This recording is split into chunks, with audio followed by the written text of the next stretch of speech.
All right, today we're talking about a single phrase that really shaped a nation: manifest destiny.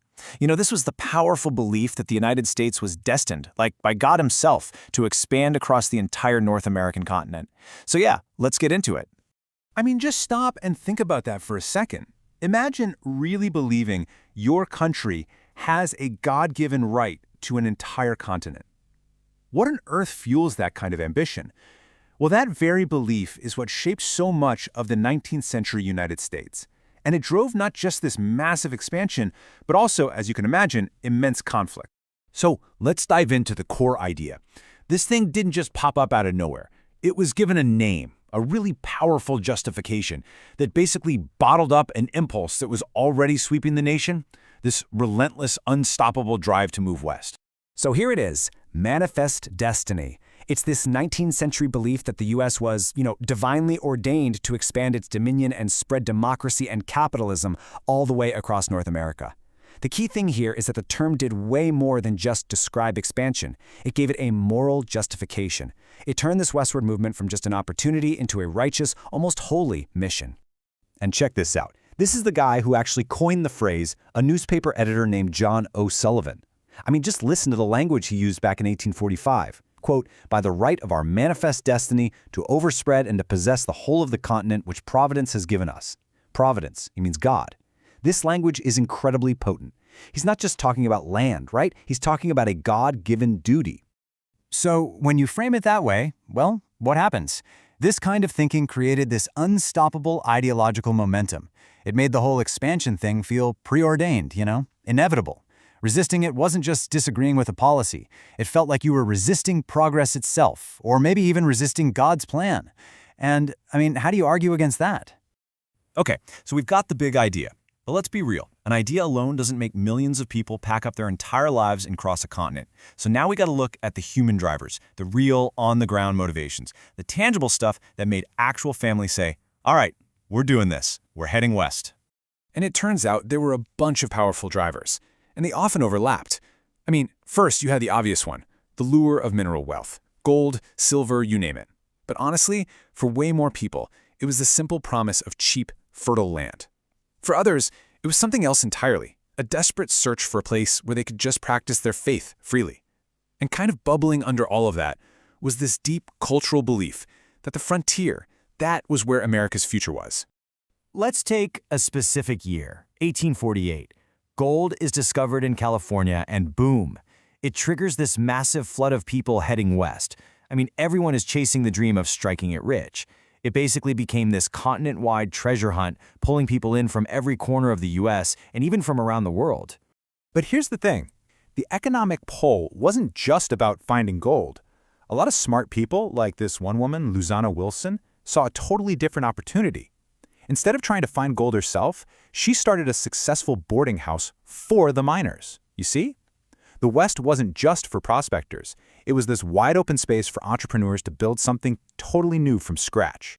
And then you have this other powerful driver, religious freedom. This is a huge one. Between 1846 and 47, you had thousands of Mormons, led by Brigham Young, fleeing really intense persecution back in the Midwest. They undertook this incredible, difficult trek to what was then still remote Mexican territory, all to establish a safe haven for their community, which, of course, became Salt Lake City. All right, so you've got this potent mix, right? You have the big, lofty idea of manifest destiny, and you've all these individual, personal reasons for people to move west. It creates this massive popular groundswell. But the big question is, how did all that energy get turned into official government action? How did the U.S. actually acquire these huge chunks of territory? Well, that's where a particular president, James K. Polk, becomes absolutely central to the story. You could say Polk was basically manifest destiny in a suit. He literally ran for president in 1844 on an expansionist platform, promising to annex Texas and secure the Oregon Territory. And when he won, he saw it as a crystal-clear mandate from the American people. They wanted expansion, and boy did he deliver. In just one single term, he made it happen on a massive scale.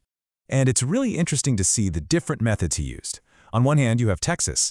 It was already full of American settlers, and annexing it led almost immediately to war with Mexico. But on the other hand, you have the Oregon Territory. That was settled peacefully, through diplomacy with Great Britain. They just agreed to divide the land at the 49th parallel, and that finally gave the U.S. clear access to the Pacific Ocean.